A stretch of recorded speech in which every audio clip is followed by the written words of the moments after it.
answer a question that we received from an actual homeowner. So this homeowner asked us a question. I'm going to pull it up right here, and what we're going to do is we're going to answer this question live. We're going to call an expert and get an answer to his question. So the question was, what should I do about a fox? How can I get rid of a fox? There is one possibly living underneath his deck. Apparently they got a fox den. So what do you do? So we're going to find out. We're going to call an expert. One thing briefly is there's several numbers. If you look it up, you can call. The numbers that we'll get from our expert will be for our local area, for Fairfax County, where we're at. Where the homeowner's at. So that answer will help out the homeowner that sent the question. But wherever you're at, because we do inspections in Washington, D.C., Maryland, Virginia, we're also licensed in Montana. Montana, that's a different story. But yeah, you can imagine the type of animals they have out there. But anyway, you want to make sure you call the number that's appropriate to your state, to your county. So sometimes it'll reference you to the animal control department. Other times the police station will have a specific number, the office number, not 911, but it'll have an office number and they will handle it. Don't call 911. I mean, unless you're getting attacked by a bear. Yeah, lion, tigers, bears, yeah. So anyway, but these numbers are for animals in a non-threatening situation, but we'll get some nice information. So let's set that up. We're going to call right now. We're going to call our expert, Mike, and figure out how to handle a fox on your property.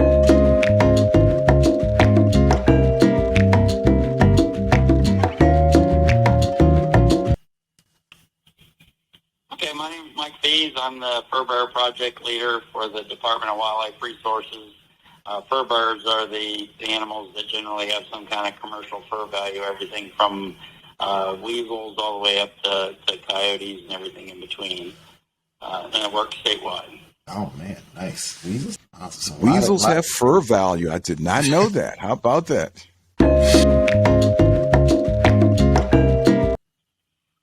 Okay, it really depends on the species and what the animal is doing as far as a specific recommendation goes. But if the animal is behaving normally and it's not causing any kind of damage or a threat to human safety, the best advice is just to leave it alone.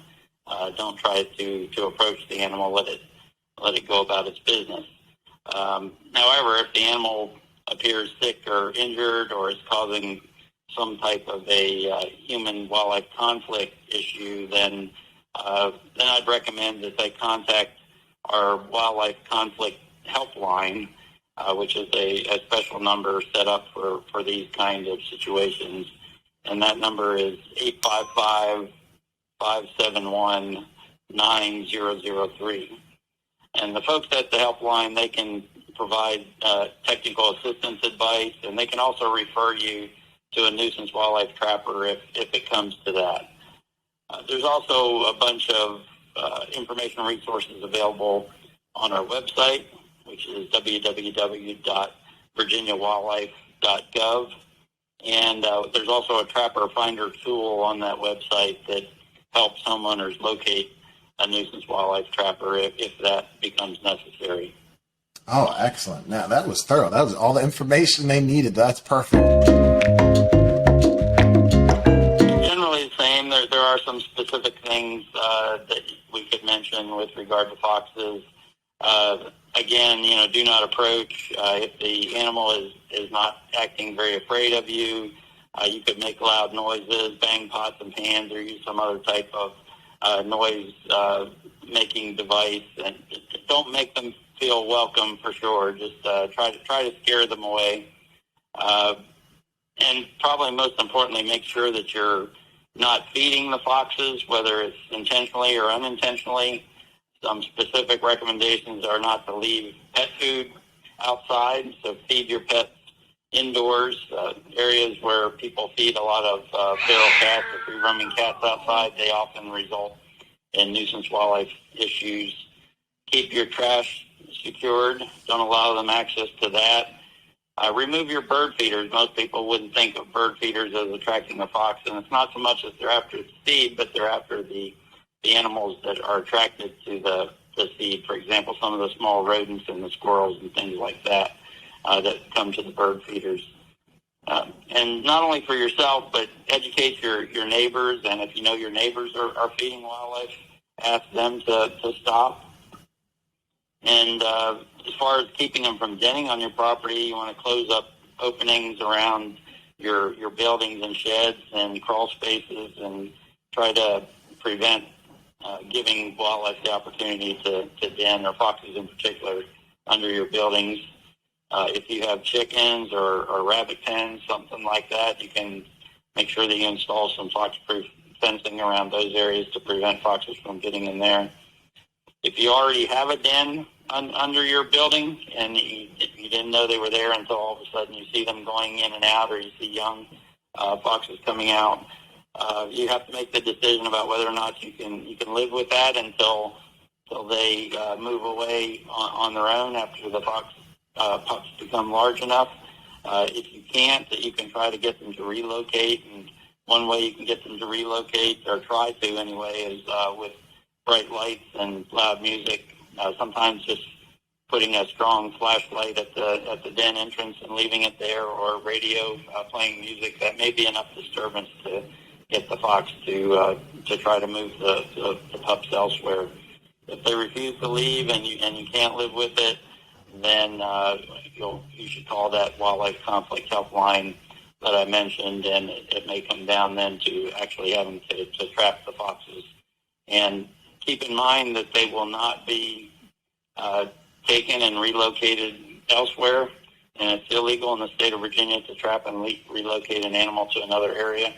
The young, we can take orphaned animals and sick and injured animals to licensed wildlife rehabilitators, but healthy nuisance wildlife will be humanely dispatched.